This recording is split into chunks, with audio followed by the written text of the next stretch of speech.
Mengenali Chuang Ho dan proses hingga peringkat diamond. Pembentang ialah Puan Nur Lailani binti Muhammad Nawi, dilahirkan pada 29 April pada tahun 1977, berasal dari Kota Baru, Kelantan. Dikurniakan 5 orang cahaya mata. 3 daripadanya sudah didaftar sebagai keluarga besar Chuang Ho. Pendidikan awal beliau ialah di Sekolah Rendah Kebangsaan Melo. Peringkat menengahnya ialah Mahad Muhammadi Perempuan dan selanjutnya melanjutkan pelajaran di Universiti Al-Azhar Mesir. Berkhidmat sebagai seorang guru di Kelantan selama 13 tahun, menyertai Chuang Ho pada 1 Mac 2016. Meletak jawatan secara sukarela pada Mei 2019, mencapai VM pada 2018, mencapai SVM pada 2019, mencapai SPVM pada 2020 dan akhirnya mencapai Diamond pada 2022. Tanpa menangahkan masa, saya menjemput dan mempersilakan.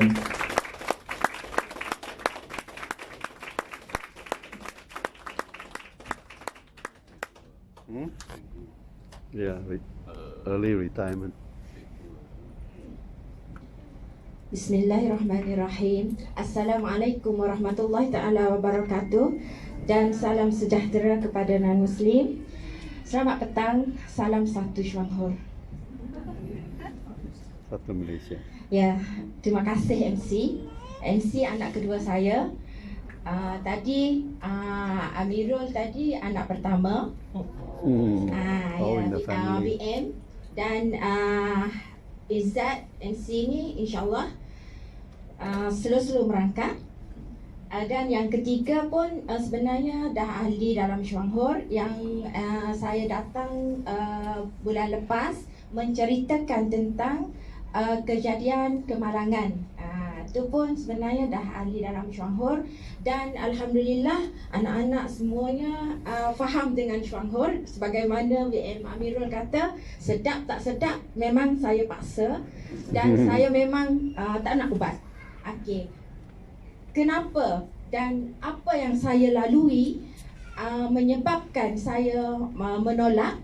Walaupun bukan menolak 100%, sebab bila kecemasan apa-apa pun memang macam anak ketiga tu. Tapi walaupun dia di hospital pun saya tetap bagi Chuang Ho banyak-banyak. Macam Amirul kata, memang Chuang Ho banyak-banyak. Ya, memang 10 kotak pun saya memang paksa dia. Kalau dia kata dia kurang nak linzi, memang saya kata 10 kotak pun you kena telan. Okey. Ya, bagaimana mengenali Chuang Ho dan proses hingga saya ke peringkat diamond. Sebenarnya memang sukar, tapi bila dah capai tu baru saya rasa cepat pula saya dapat diamond. Alhamdulillah. Okey. Sebenarnya pada tahun 2006 hingga 2019 saya sebagai seorang guru balik dari belajar. Dan dalam perguruan, sebab saya di Al-Azhar, saya bukan ijazah perguruan. Jadi saya balik, saya buat diploma pendidikan di UUM Sintok untuk meneruskan kerja kononlah. Sebab saya pada masa tu saya rasa kerja perguruan tu mungkin sehingga pencen saya. Sebab masa saya mula-mula terjebak mula-mula balik dari tu dan bekerja sebagai guru tu, saya rasa tu je lah kerja saya. Dan masa tu saya rasa minat saya pun guru lah. Dan saya mengajar di sekolah menengah. Sebagai seorang guru, bukan sekadar guru sebenarnya ya. Kerani pun saya, sebab saya dilantik oleh pengetua sebagai seorang setiausaha pentadbiran. Kemudian dilantik juga sebagai guru penasihat usahawan muda peringkat sekolah dan seterusnya ke peringkat negeri. Guru penasihat kawat. Nampak je macam ni tapi guru kawat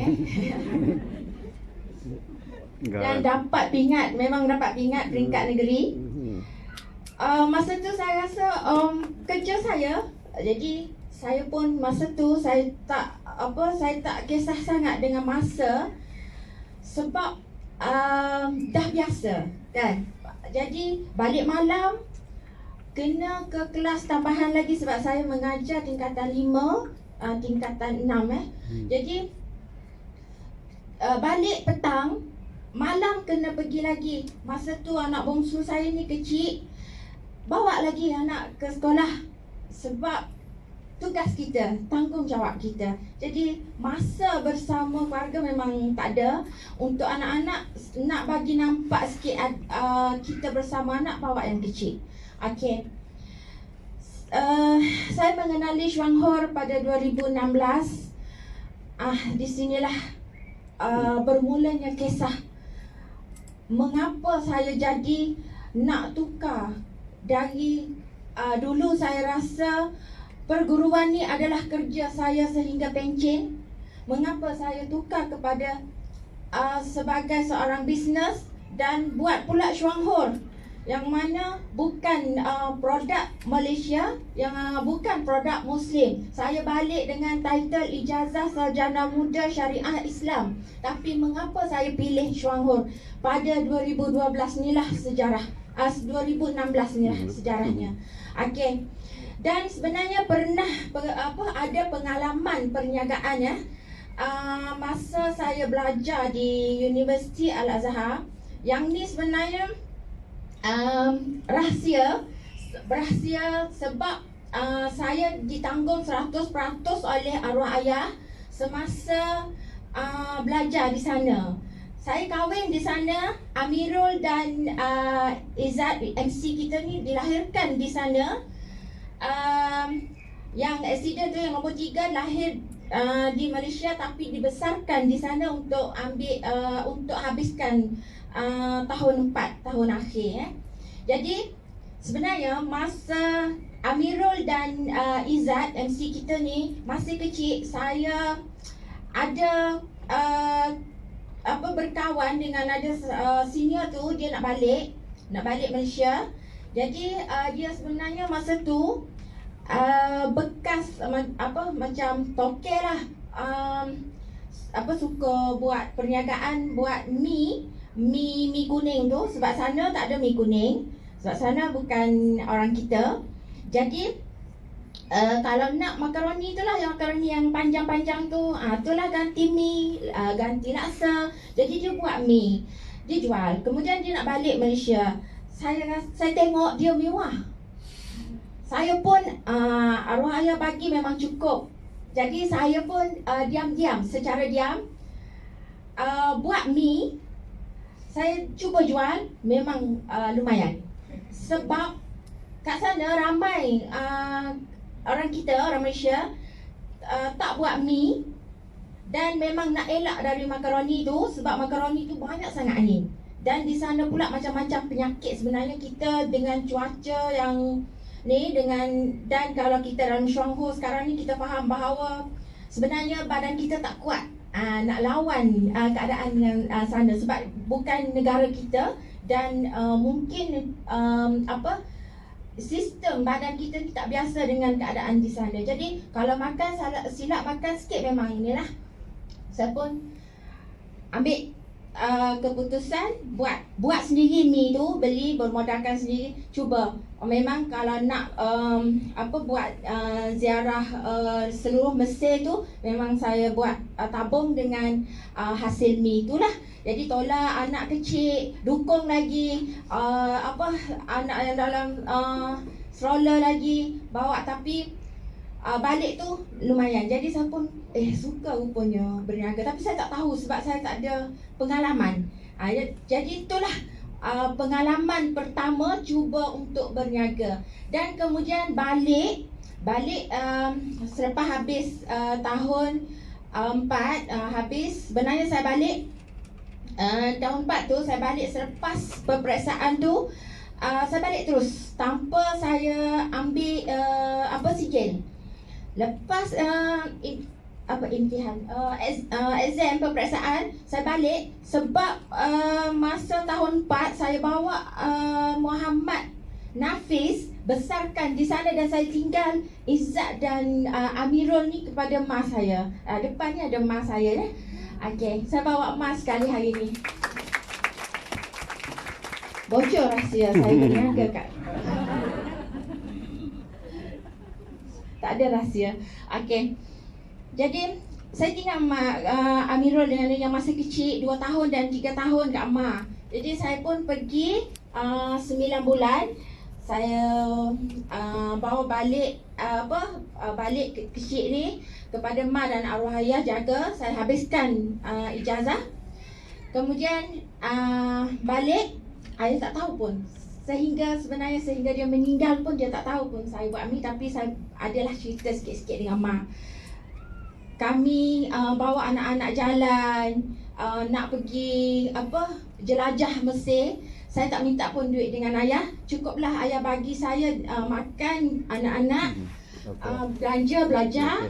Dan kemudian dengan duit hasil ni tu saya buat jalan-jalan untuk ada kenangan. Saya tak minta dengan ayah. Okey. Kemudian balik dari Mesir. Sekali lagi saya terjebak dengan perniagaan, iaitu dengan Pusat Bahasa Linguafon. Lama dah. Sehingga saya ni, sebab saya buat kerja, saya atas dasar tanggungjawab. Saya buat kerja tu, saya buat dengan bersungguh-sungguh. Kemudian tanpa dibayar gaji yang betul. Separuh je gaji. Kalau lah 1 bulan tu saya dapat RM5,000, tapi dia bagi saya RM2,500 saja. Komisen ya, bukan sama dengan pendapatan dalam syuanghur. Dalam syuanghur ni memang telus lah, memang banyak ni lah kebenarannya dalam syuanghur ni. Okey. Dari situ lepas tu lah saya cuba minta kerja dengan sebagai seorang guru. Situlah saya pun ada juga lah masa dalam guru tu. Sebab tu saya terima je jawatan sebagai penasihat usahawan muda. Sebab saya memang rasa ada sikit-sikit, kan, tak banyak tapi sikit untuk bidang perniagaan. Jadi saya ajar pelajar-pelajar berniaga, dapat trip free juga. Saya buat lawatan secara percuma kepada pelajar-pelajar yang sebagai usahawan muda, ahli usahawan muda ni, untuk jelajah Malaysia selama hampir seminggu free. Jadi sukalah mak ayah kan. Jadi saya pun rasa rupanya mungkin kalau saya ni berniaga mungkin saya dapat, kalau tak berjaya pun mungkin saya ada hasil. Tanpa saya saya sedar yang bahawasanya jawatan-jawatan dalam perguruan saya tu sebenarnya adalah merugikan masa saya, merugikan kesihatan saya utamanya, sebab saya sendiri pun pernah sakit kronik. Mak saya sebagai saksi, seminggu di USM memang pakai oksigen. Sebab dulu saya pernah disahkan sebagai pesakit jantung berlubang. Ada masalah paru-paru, ada darah beku dalam paru-paru. Kemudian dicairkan darah. BP saya jadi low sangat, 7 hingga 8 sahaja bacaan HB.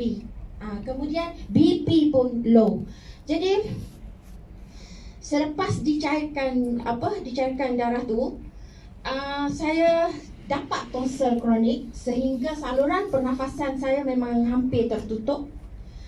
Dia nak buat operation tapi saya tolak dulu. Balik MC sebulan.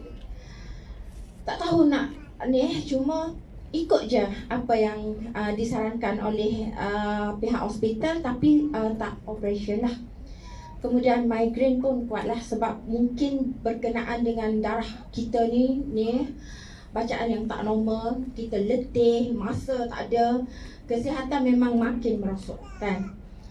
Dan pada 2015 lahirlah anak saya, anak bongsu saya bernama Nur Dalila Duha. Allah ambil dia semasa umur setahun. Dalila ni banyak beri sejarah dalam kehidupan saya, banyak memberi kesedaran kepada seorang ibu bahawasanya saya jaga anak-anak sebelum ni adalah dengan cara yang salah.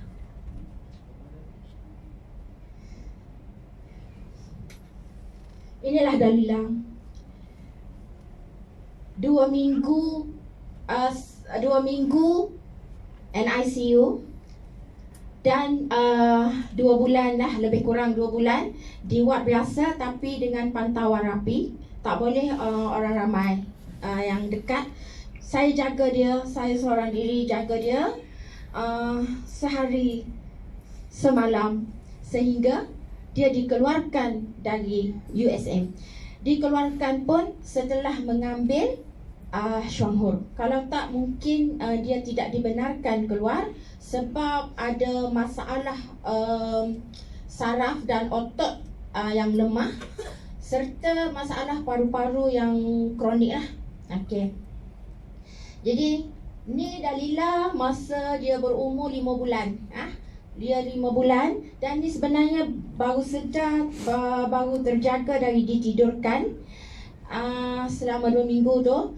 Memang antibiotik on 24 jam sehingga keluar di ward biasa pun antibiotik lagi. Dia letak kat kaki, kalau tercabut dia letak lagi melalui saluran inilah darah kita.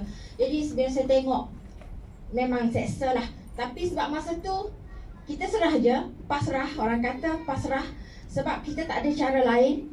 Kalau nak balik berubat pun dengan cara kampung mungkin tak nampak. Dengan cara alternatif lain bagi saya tak, sebab saya memang tak terbuka untuk alternatif. Memang ikut je cara hospital. Kemudian bila dia sedar, nampak dia aktif sikit. Tapi kalau tengok pergerakan dia sebenarnya terhad. Hari-hari nap. Nap. Memang 5-6 kali sehari lah nap. Pagi nap. Tapi dia walaupun tangan dia nampak ni tapi terhad, tak boleh bergerak sebab saraf dia lemah dan otot lemah. Kalau sekarang saya tengok yang tu, kanak-kanak yang dapat rawatan cucuk 9 juta. Itulah penyakit anak saya dulu. Dalila kena SMA, iaitu lemah saraf dan otot. Okey. Kemudian taklah dia semakin sebenarnya bukan makin sihat tapi dia lemah sebab antibiotik memang on 24 jam. Kemudian banyak lagi lah. Cuma satu yang ada juga yang cerdiknya saya. Banyak-banyak ubat saya tak bagi. Saya buang je dalam tandas. Masa kita nak solat ke kita nak cuci badan kita buang je dalam tandas. Sebab saya tengok Dalila tak muntah pun dia suruh masukkan ubat anti muntah. Apa rawatan ni kan? Jadi ada jugalah cerdik saya masa tu. Saya fikir tak muntah tapi nak bagi ubat anti muntah.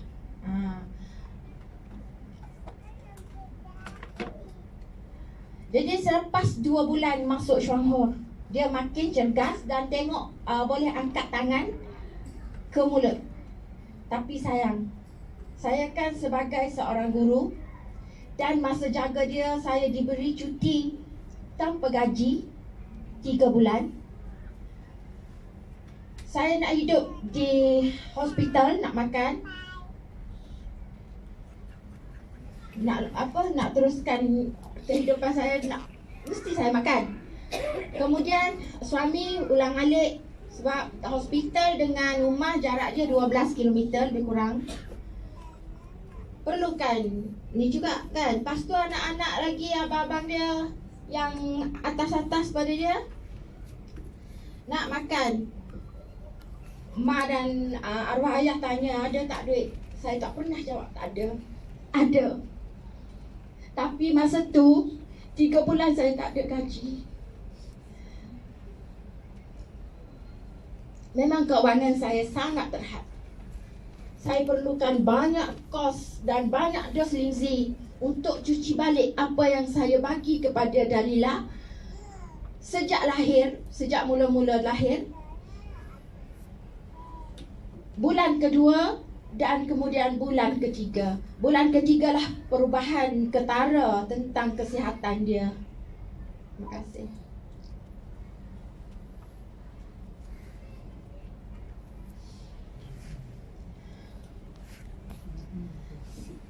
Jadi bila saya tengok dia sihat dan keuangan pun memang dah dah tak ada dah, memang susut. Harapkan suami pun dengan kereta lagi. Masa tu saya pun baru je beli kereta.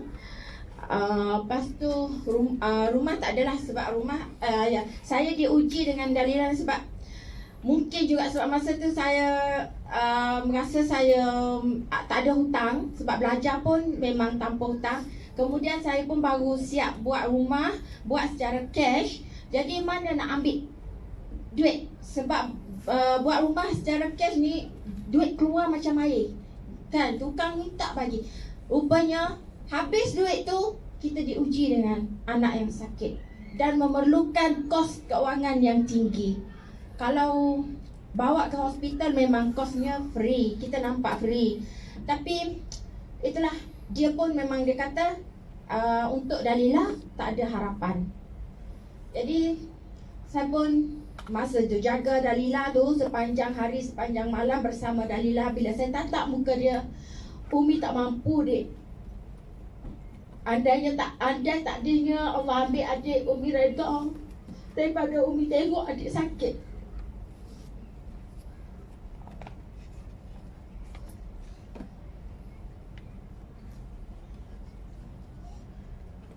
Di situlah saya belajar syuhur. Saya mula kenali syuhur satu persatu. Sebab bersama saya masih lagi ada seorang ibu dan seorang ayah. Ada 4 lagi anak yang membesar di depan mata saya. Saya belajar. Saya kenal syuhur ni pun sepupu saya yang mengalami sakit kronik. Dia yang bagi tahu, buatlah secara alternatif, tapi awak kena call secepat mungkin seorang insan yang bernama Solha Hussein, GD Solha.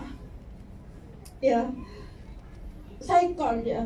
Saya cuba belajar dan saya bagi Dalilah sebanyak yang saya mampu saja. Satu persatu saya kenal, oh rupanya syuhur ni bukan ubat. Walaupun saya belajar untuk permulaan nak terima, memang agak sukar nak terima bulat-bulat. Betul ke syuhur ni boleh merawat? Betul ke syuhur? Kebetulan pula dengan keadaan tak cukup dos, anak pun dah meninggal. Tapi Allah bagi saya hidayah. Allah bagi saya hidayah yang supaya saya ni kuat untuk terus belajar melalui Dr. Solha apa syuhur. Jadi saya kenal lah syuhur ni rupanya bukan ubat, yang mana ubat hanya diperlukan semasa sakit dan bukan merawat tetapi hanya untuk bertahan. Kemudian rawatannya pula adalah secara depression. Jadi saya pun fikir balik dengan arwah Dalilah. Kemudian dikenalkan pula oleh Dr. Solha bahawa syuhur ni bukan suplemen. Suplemen ni kita ambil tanpa kita tahu apa badan kita perlu dan tanpa kita tahu apa yang nak terlebih. Kalau ambil suplemen lama-lama ada efek juga dalam badan kita. Dua saya tahu. Saya belajar lagi. Rupanya syuhur adalah makanan kesihatan, yang mana ia adalah benar-benar makanan selamat untuk semua orang. Saya belajar lagi. Memang syuhur ni terbukti boleh menggantikan ubat, malah lebih dari ubat, dan ia bukan secara depres.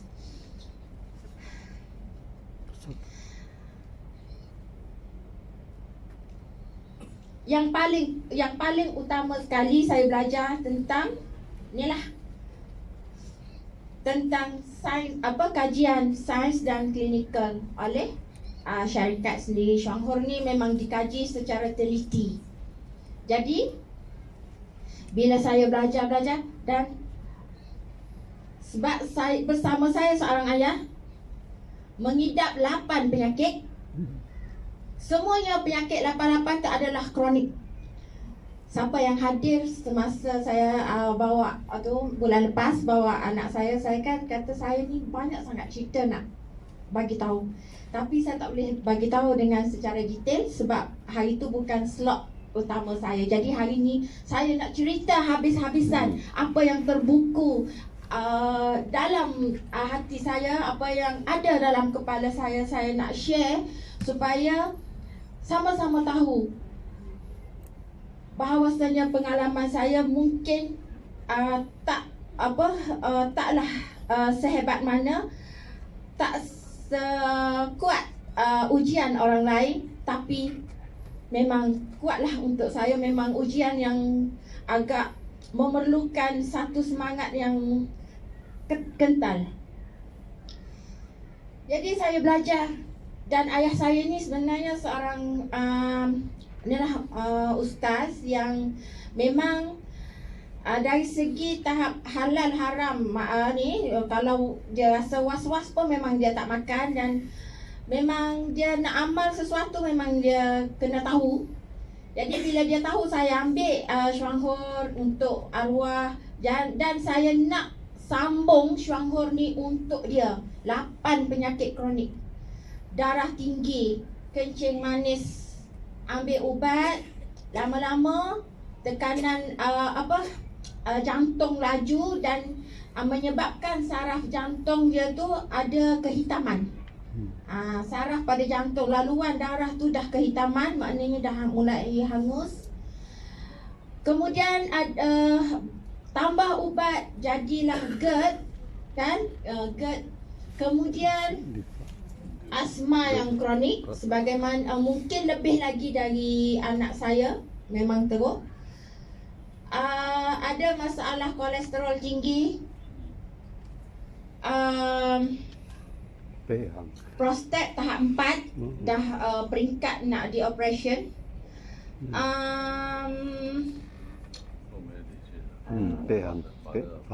Stroke. Memang stroke dia teruk. Dia keras urat besar bahagian leher. Kalau orang panggil dia tak boleh nak berpaling kecuali bersama badan dia terus.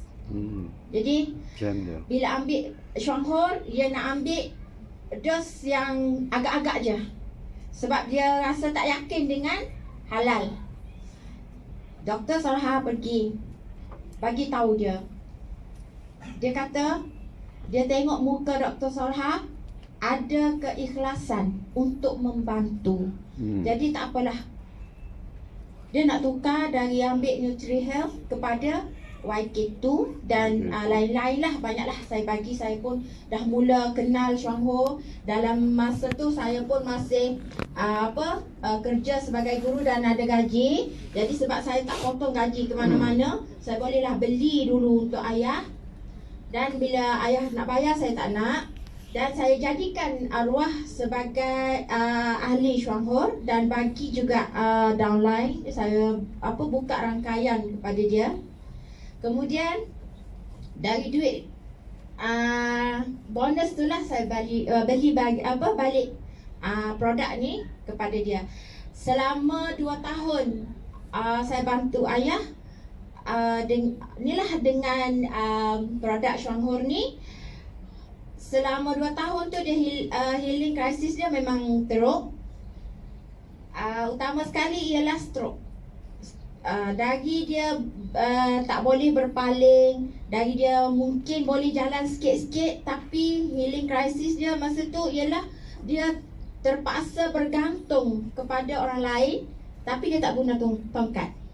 Dia tak guna tongkat, cuma dia bergantung. Kalau orang lain dia tengok makin teruk, mesti berhenti. Kena berhenti ni, produk apa ni kan. Tapi saya kuatkan ayah, makan je. Dan kemudian ayah sendiri pun ada keyakinan. Bila saya selalu cerita dengan dia benda-benda ni, hari-hari kalau ke rumah dia, setiap petang saya akan cerita selalu pasal syuanghur, pasal Dr. Solha, sehingga dia anggap Dr. Solha ni sebagai anak dia. Sebab kami memang hampir setiap hari, hampir setiap malam memang sembang je dengan Dr. Saha ni. Sebab yalah, Dr. Saha risau jugalah dia sebab tak boleh tolong saya sehingga inilah kes anak arwah Dalila ni. Jadi dia cuba kuatkan saya untuk sambung syahur ni kepada ahli keluarga yang lain. Bila saya kenali syahur dengan lebih dekat pada tahun 2016, akhir tahun dah lah, selepas kematian Dalila, saya belajar. Dan bila saya meletakkan jawatan sebagai seorang guru pada 2019, 2 minggu selepas tu saya terus ke Taiwan bersama GD Solha untuk lihat sendiri. Dan bersama saya masa tu saya bawa anak yang nombor 3 yang accident hari tu. Saya bawa, saya tengok, dan dia pun turut belajar. Masa tu dapat jumpa dengan Prof. Dr. Chen sendiri. Jadi dia pun memang sukalah dengar pencerahan dari Dr. Chen. Lepas tu dia tengok sendiri bagaimana dan apa yang ada di Shuanghur, Taiwan. Bila saya bawa dia, kita ke kilang Linzi kita, kemudian ke makmal dan muzium Linzi kita. Di muzium ni sebenarnya ada banyak sangat koleksi Linzi yang dari baka Shuanghur, dan juga Linzi yang produk Linzi lain yang sepatutnya tidak dijual di Malaysia, tetapi ianya dijual secara berleluasa.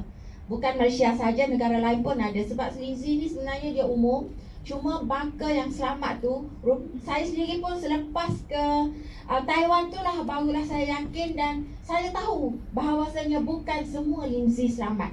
Dan balik dari itulah saya mula kuat lagi meyakinkan keluarga dan ahli-ahli rakan-rakan yang bersama saya. Yang menolak tu saya abaikan dulu sebab saya pun baru berjinak, baru kenal. Jadi yang saya pegang keluarga terdekat dan kawan-kawan yang pernah bersama saya semasa di sekolah dulu.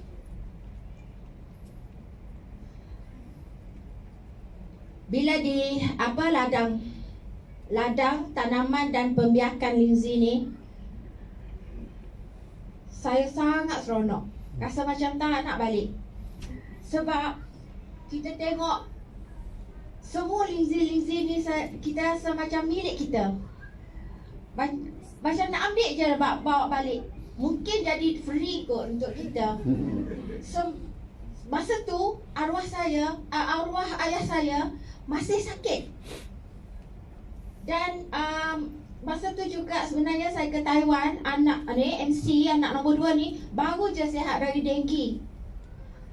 Dia kena denggi selama seminggu, memang teruk. Kalau kawan-kawan dia memang ulang alik ke hospital, tapi tidak dia. Jadi saya kata, kalaulah aku punya ladang ni, aku nak bagi je semua orang makan dengan free. Kalaulah adalah Linzi ni bersama aku dulu, aku bagi anakku Dalila, semua yang ada ni.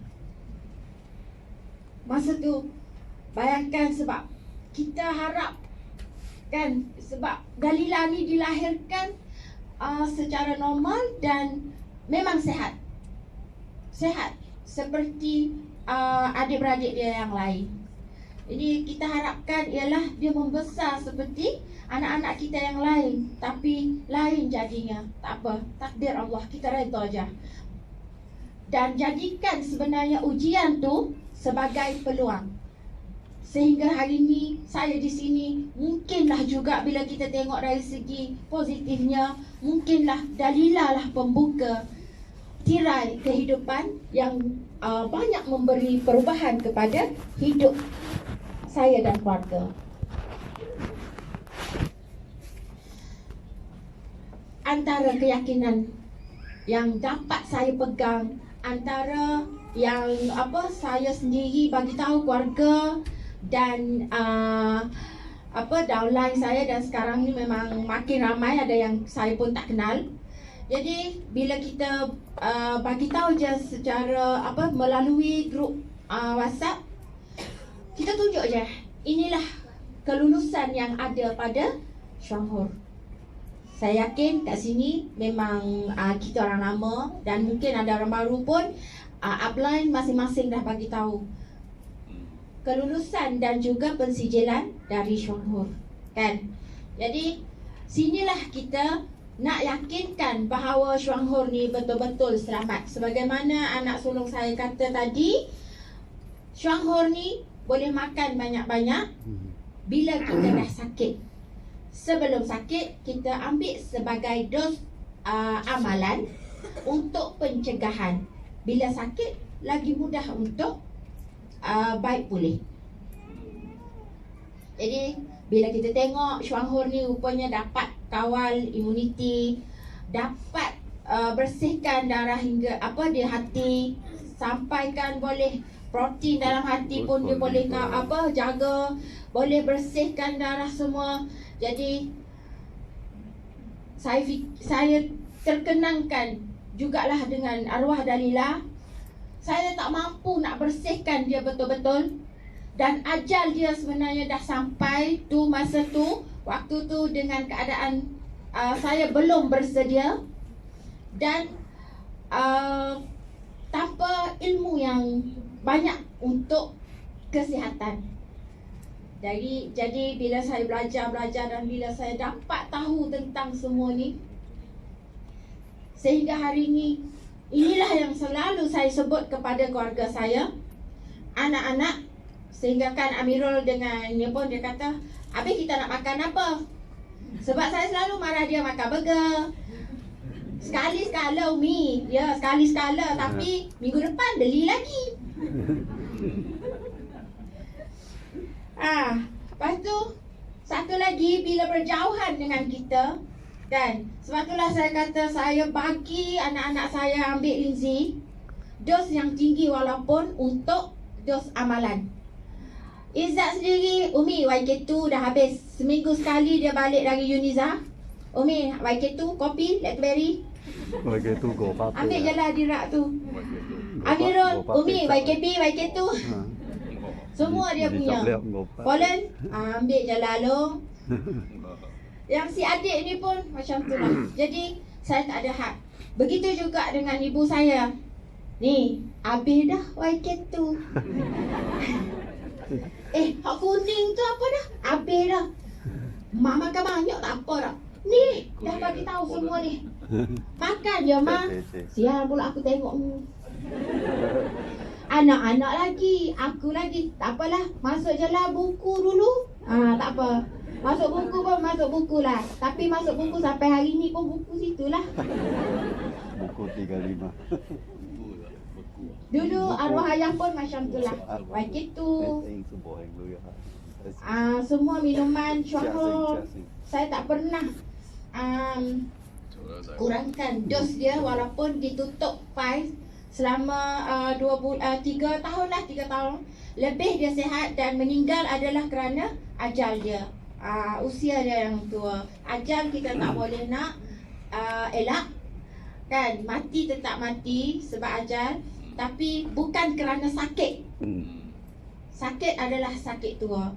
Doktor sendiri pun tanya ayah masa mula-mula tutup fail tu, dia tanya pakcik, sebenarnya ubat ni tak boleh nak sihatkan pakcik, tapi hari ni saya tengok pakcik semua bacaan normal. Kencing manis pun okey, darah tinggi pun okey, prostat pun semua clear. Stroke pun tak ada ni, tak ada dah yang keras-keras saraf kat leher tu. Jadi ayah kata sebenarnya doktor, lama dah saya ni tak makan ubat doktor bagi. Bila dah sihat baru dia bagi tahu doktor bahawasanya dia lama dah tak makan ubat. Dia malah nak bising. Kalau kata tak makan ubat kan naik pula darah tinggi kan, teruk. Sebab dia pernah masa mula-mula ambil YK tu, bacaan darah tinggi dia sehingga 220. Oh. Bawah bacaan dia 180. Reaction. Tapi dia drive sendiri pergi klinik.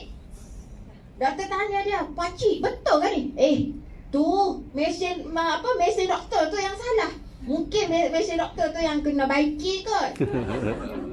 Sebab masa tu healing dia tu. Lepas tu dia balik, "Ni, betul kan ni? Ayah ni dah jatuh kan biasa? Dah ayah boleh jalan tak?" "Boleh." "Dah tak apa dah."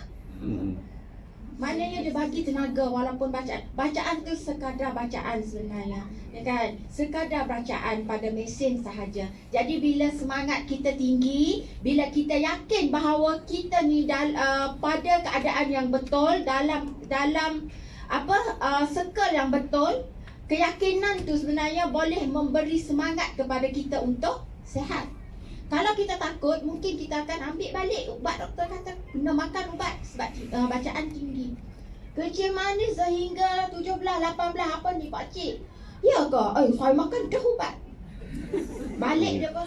"Ni betul ke bacaan kencing manis yang ni tinggi?" "Tak apa ya. Tu bacaan je." "Tak apa lah. Pakai lagi." 2 tahun ya. 2 tahun. Kalaulah orang lain nak ambil untuk seminggu, 2 minggu, sebulan, 2 bulan dah nak sehat, nak sembuh. Saya tanya balik dia, "Berapa lama dia makan ubatan?" "Taklah pula bising." Kan? "Taklah pula bising." "Tak sehat-sehat." "Taklah pula bising." Kalau makan Shuanghor 1 hari, 2 hari nak sehat, esok lusa bising, yang tu memang saya memang marahlah. Sebagaimana Dr. Saha kata, kita ni tegas. Tapi saya memang marah dengan downline yang kadang-kadang tu boleh membuatkan kita rasa cemu jugalah. Kan, duk bagi tahu benda yang sama. Semangat tu dia memerlukan semangat kita, bukan semangat pada diri dia. Selalu saya cerita, ayah saya bagi tahu, tapi dia semangat dia tu tinggi untuk sihat. Malulah kita orang muda. Ayah saya tu umur 80 tahun. Semangat untuk sihat tu sebenarnya ada. Bila kita dah tunjuk bukti-bukti ni tak percaya lagi, cuba kita tengok pada ubatan. Ada tak ni sebagaimana yang dikaji, sebagaimana yang dibuktikan macam ni? Ada tak? Tapi bising. Mungkin sebab saya bukan doktor, tapi saya yakin sebab saya dah sihat. Dari jantung berubah. Sebenarnya saya sihat lebih kurang dah masa baik pulih saya dengan arwah ayah dan Amirul ni sebenarnya lebih kurang. Tapi dos saya tak tinggi sangat. Saya ambil dos tinggi hanya semasa healing tu kuat, teruk. Jantung memang teruk healing. Tapi saya kuat nak lawan sebab bagi saya healing saya datang masa waktu malam. Sakit. Dada bagaikan nak pecah. Letih. Jadi saya ambil je. Ambil dos tinggi hanya masa healing krisis yang teruk tu. Sebab saya dah bagi dos yang tinggi kepada arwah ayah, dan saya bagi juga dos yang sederhana tinggi kepada Amirul. Dan yang lain ambil dos amalan walaupun rendah, sekurang-kurangnya YK1 6 biji 1 hari dan kopi, teh. Mak saya tak bagi pun dia dos hanya kopi saja, tak. Saya bagi dia YK1 masa tu. Sekarang sebab saya dah tak keluarkan modal untuk modal belian tu untuk arwah ayah, jadi saya bagilah makan sebagaimana yang ayah makan dulu. Sekarang ni tak kenal YK1.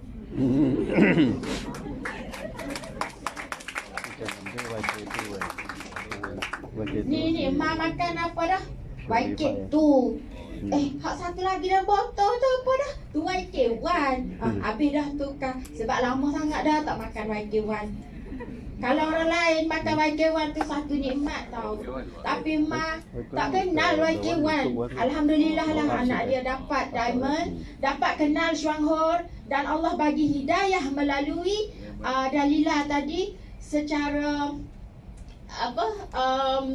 ialah secara yang sangat mengentalkan saya, sangat memberi keyakinan yang tinggi sehingga kan dos sebulan kalau saya bagi tahu mencecah RM 10,000 untuk satu keluarga. Dan semua tu saya guna je duit rebate saya untuk Shuanghor. Rebate saya untuk Shuanghor, dan sebab saya ada yang komitmen baru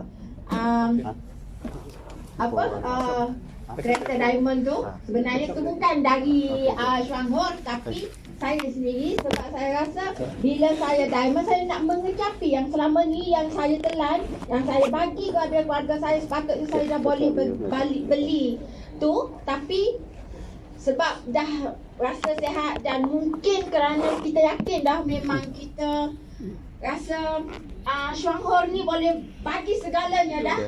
Jadi saya ambillah satu untuk kuatkan lagi saya bila ada komitmen baru dengan anak yang masih belajar, saya akan lagi nak melangkah dalam Shuanghor dengan lebih tinggi dan lebih makan lagi Shuanghor supaya duit saya lagi banyak.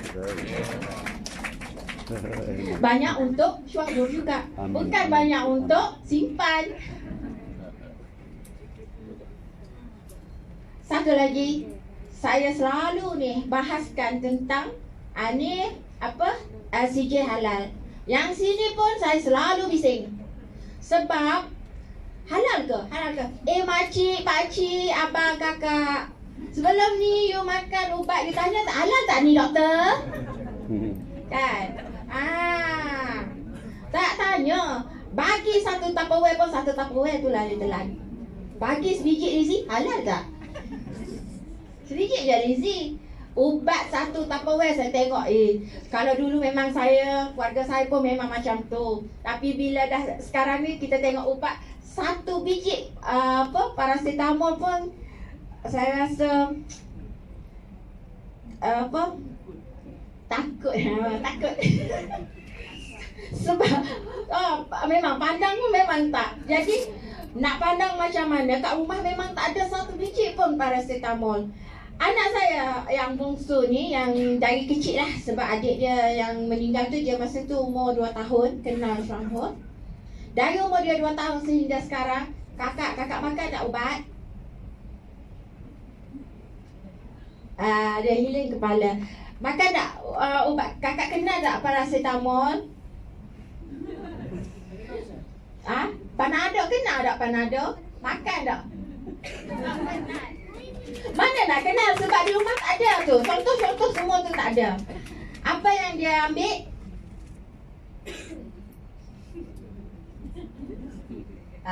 Grizzly, lactoberry. Grizzly dia makan je.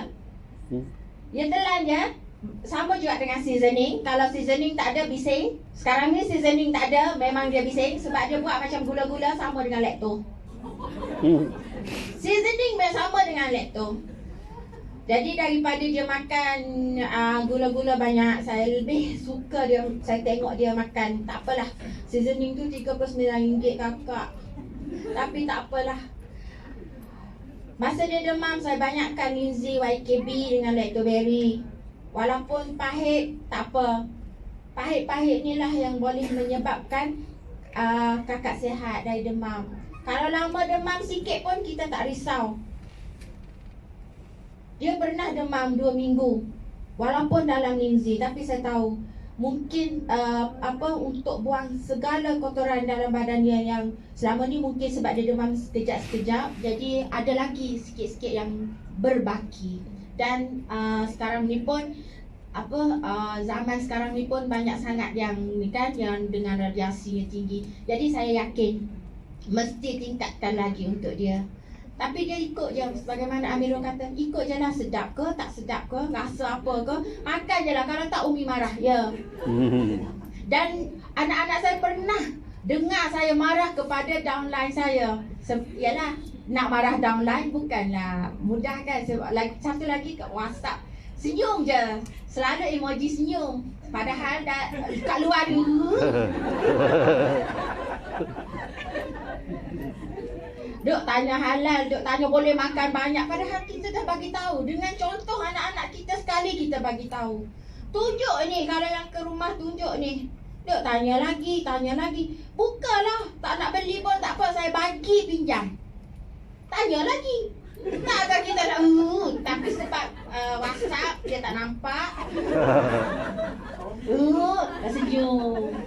Emoji senyum. Lepas tu anak-anak lah dengar, ni Umi geram ni. Apa Umi siapa? Ni. Kira lo kuah bukan tembem. Yang berdepan ada pernah.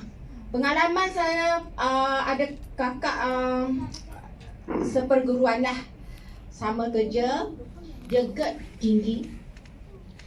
Nak diberi apa, Allah nak bagi rezeki kat dia. Dia jatuh, pengsan. Semasa dia lalu, saya masa tu masih mengajar. Saya mengajar kat depan pelajar ini, dia lalu kat depan kelas, dia pengsan. Jadi mungkin rezeki dia untuk kenal Lindsay sebab saya dah bagi tahu. Dan sebenarnya bukan semualah guru-guru ni nak ni kan, tapi yang berdekatan ataupun sebilik dengan kita tu okeylah. Yang jauh sikit payahlah kita nak yakinkan. Tapi hari-hari jumpa je kat kantin, kita bancuh kopi kita, bawa lucun, makan pun konon lah sikit je sebab semua ni toksik. Sebenarnya nak bagi tahu, kurangkan yang ni, ambillah yang ni lebih. Balik kita makan je lah sebab kita makan Lindsay banyak. Jadi dia tanya, dia jatuh. Saya bagi, kebetulan masa saya mengajar tu saya ada handbag. Dalam handbag saya ada fiber, lacto, masa tu Greenzy. Saya bancuh air yang sedikit sajalah, lacto fiber tu, sebab saya nak bagi dia basuh sikit je. Kemudian Greenzy tu saya basuh seluruh muka dia.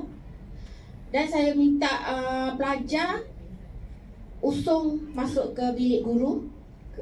Bila dia sedar, dia kata rasa tenang. Saya tanya dia kenapa dia pengsan tu. Sebelum pengsan apa yang dia rasa? Dia kata dia rasa macam floating.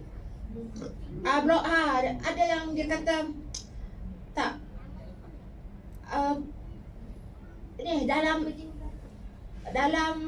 Dalam paru-paru dia tu, dalam dada dia tu dia rasa macam terbakar. Memang perut tu memang bloating. Lepas tu pening. Saya tanya, sebelum rasa tu apa yang akak makan? Dia kata dia baru je telan ubat gastrik, ubat cecair tu. Jadi saya kata bila akak amal ubat ni sebenarnya 6 bulan dah dia kata. Tapi ni saya rasa sihat, saya rasa segar, mata pun rasa cerah. Apa yang satu dia panggil ni lah, apa yang ni bagi? Saya bagi produk saya lah. Masa tu siapa cerita, ni boleh tak kak nak pergi rumah ni? Boleh? Bagi lah, bawa lah dia balik. Mak pun ada masa tu magi tengok, bawa balik kawan. Dia sakit mah, tak apalah dia nak tidur kat sini. Okey, bagi je lah. Saya bagi dia YK tu telan 4 biji, bagi free tu. Kemudian 4 biji YK tu, 2 CEO tu saya bancuh 2 bagi dia telan. Malam tu bagi dia makan nasi lah sebab kita kan balik petang dah, jadi malam lah kita masak. Bila kita bagi nasi sekejap je baru masuk berapa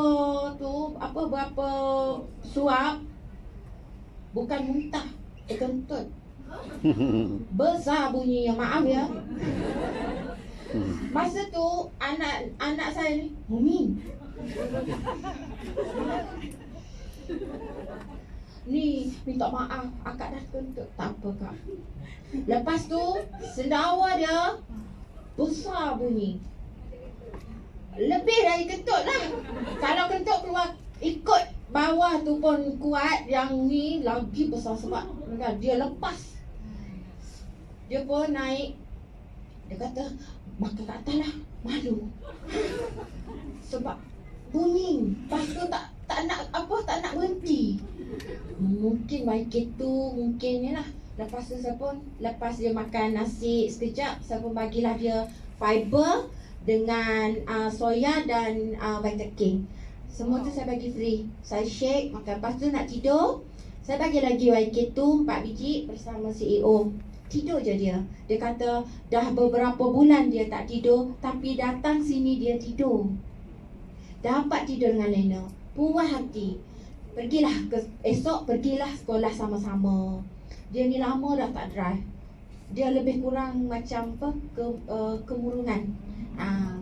Jadi tak boleh nak drive. Jadi saya pun esok pergi.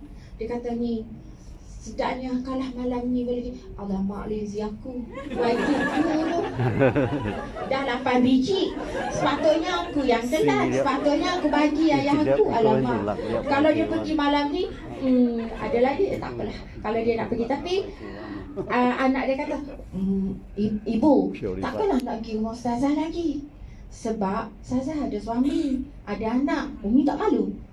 Ya juga, tak perlu Umi balik. Tapi kena belilah sebab Umi rasa sedap. Belilah. Tapi dia makan jimat. Sepatutnya dia makanlah kerap kan. Ni dia ambil YK2, dia kata sebab mahal, dia ambil 1 biji. Minumlah secawan protein dengan kopi. Pergi sekolah. Lepas tu seminggu dia tak ada sekolah sebab healing dia teruk. Bila saya tanya, Kak makan tak ni? Hari ni Kak makan dah. Kak bagi 2. Kapsul tu Kak bagi 2 letak dalam ni. Alamak, ni rupanya Kak tak boleh nak makan ni. Tak sesuai. Tak apa, tak sesuai. Tak apa. Kita tunggu. Wang tak sesuai. Lepas seminggu dia datang balik sekolah. Dia bagi saya 10 biji, maknanya 1 keping YK2 yang belum dia telan. Dia bagi balik. Tak apa, saya bayar. Kak, saya ni dah geram dah. Kak, sebab saya simpan kan, seminggu simpan. Kak, kalau Kak tak minum ni, kalau Kak tak telan ni, tak apa, saya ambil, saya bayar balik. Saya bagi anak-anak saya makan. Saya makan 10 biji ni, saya makan. Alhamdulillah, saya bayar balik. Tapi ingat Kak, kalau apa-apa berlaku Akak lepas ni, Akak kena pergi hospital, Akak kena telan balik ubat yang Akak makan. Kalau apa-apa berlaku, pengsan ke apa ke, saya tak tolong dah. Jangan minta saya tolong. Kalau gitu, bayar balik. Lepas tu dia beli. Dalam masa, saya rasa lebih kurang 3 bulan lah. Alhamdulillah, tutup target dia. Sebab dia dah ikut dah apa yang saya kata. Dan dia pun, ni, nasib baiklah kau angkat kain kat aku. Kalau tak, aku hidup masih kat situ lagi. Berguna juga angkat kain. Geram sebenarnya, kita geram. Dah bagi semua ni. Dah bagi bukti, dah bagi. Tapi masa tu, buku coklat ni tak ada lagi lah kan. Buku hijau ni je lah. Jadi, dia telan kat rumah dia. Kat rumah kita elok-elok tak pengsan. Tidur pun sedap. Dia balik telan sikit. Dia kata ni apa YK2 tak sesuai. Tak sesuai lah sangat. Itulah semangat saya masa tu. Saya memang lepas tu satu sekolah tu termasuklah pelajar yang seguguk ke apa. Saya sakit perut. Apa cari aku? Nak minum kopi. Ya Allah, sebab kopi free. Dan kemudian balik cerita kat mak ayah dia. Dan ramailah antaranya mak ayah yang masuk Syuanghuri melalui anak. Ustazah bagi ubat gigi apa kat anak yang seguguk. Sebab saya buat jus green tea. Bila habis stok kopi yang saya bekal kat sekolah, saya buat jus green tea bagi untuk pelajar yang segugut. Alhamdulillah membantu. Jus green tea sahaja.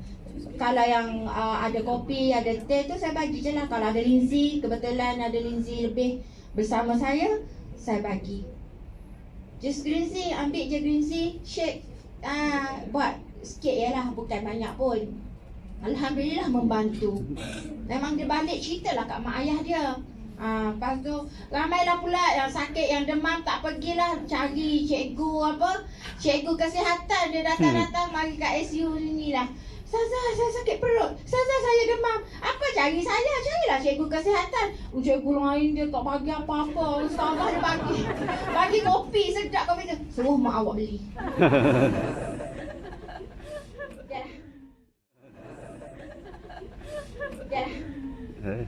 Inilah yang saya cerita, yang Loh pun cerita tentang dia ujian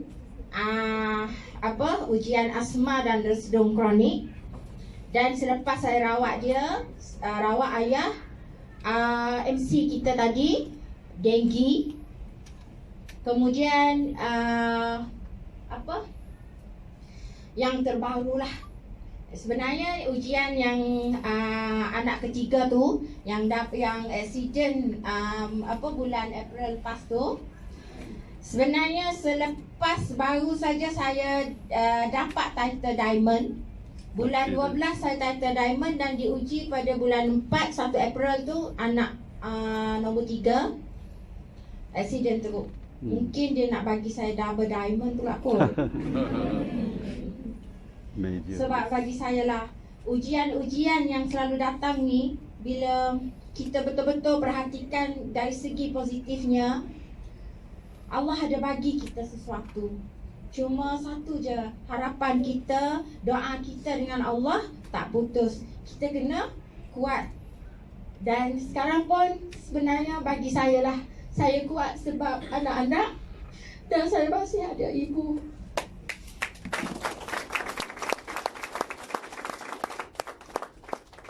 Sebelum arwah ayah saya meninggal, dia kata, ni buatlah syuanghor. Sebab syuanghor ni ada sinar untukmu. Ayah nampak 1 hari sebelum ayah meninggal. Dia pesan, kalau ayah lagi sakit, jangan bawa ayah ke hospital. Pergi hospital pun, kalau dah ajal tiba, ayah mati juga. Tapi ayah tak nak orang masuk jarum, orang masuk ubat. Nak mati, biarlah ayah mati. Tak ada ubat dah mati. Tapi kena ingat ni, buatlah syuanghor. Ayah nampak ada sinar. Buatlah sharinglah dengan orang lain. Ceritalah bagaimana kamu merawat ayah. Kamu bagi bantuan untuk orang-orang sekeliling, utamanya keluarga kita. Buatlah bersungguh-sungguh sehingga kamu berjaya.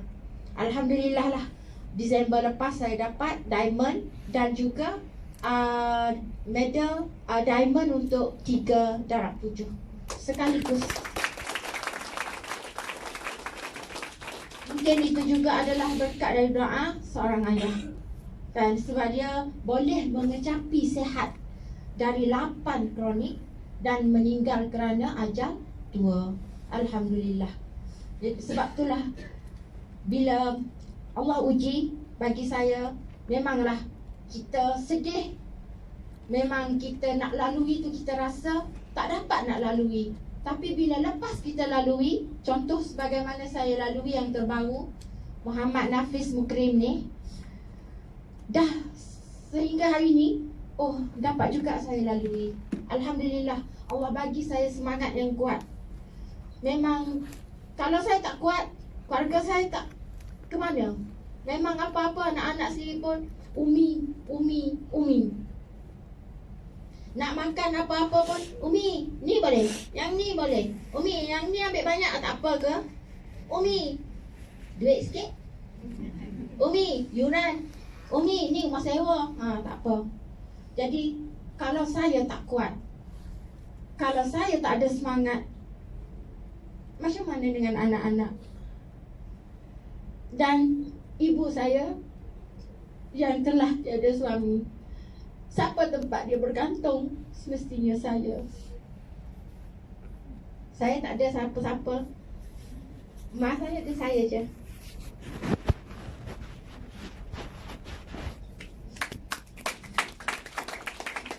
Inilah pencapaian saya. Diamond dan juga medal diamond untuk 3 darab 7. Inilah hasil yang saya dapat setelah berjuang 6 tahun Dan tahun ni masuk tahun ke-7. Alhamdulillah.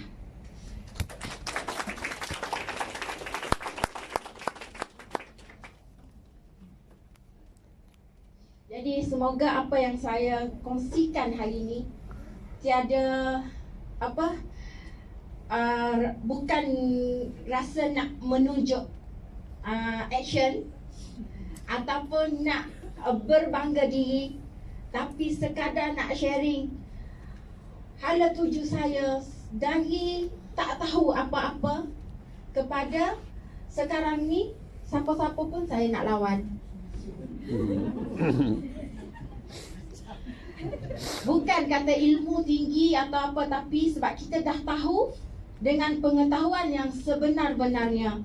Jadi saya nak ucapkanlah terima kasih kepada Gigi Nurliza, Kak Liza kita, Gigi Hashbina, banyak membantu saya, dan utamanya Ablan yang paling dekat dengan saya, Gigi Solha.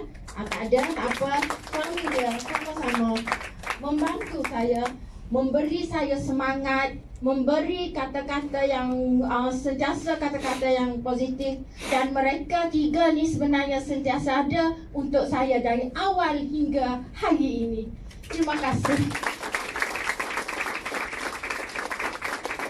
Untuk mengakhiri sharing saya hari ini, semoga kita tak ada rasa untuk turun dari syuanghur.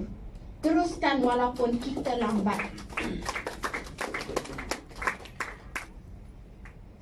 Dan ikhlaskan diri untuk membantu.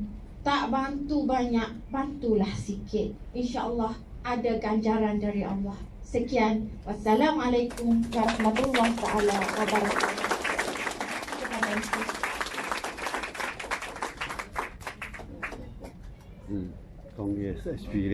Terima kasih diucapkan atas penyampaian yang disampaikan itu tadi. Hadirin sekalian, dengan sempurnanya penyampaian itu tadi, maka sempurnalah majlis kita pada hari ini. Bagi pihak majlis, kami ingin memohon kemaafan sekiranya terdapat kekurangan dan keterlancuran di sepanjang majlis ini diadakan, dan terima kasih juga diucapkan kepada semua yang hadir pada petang ini.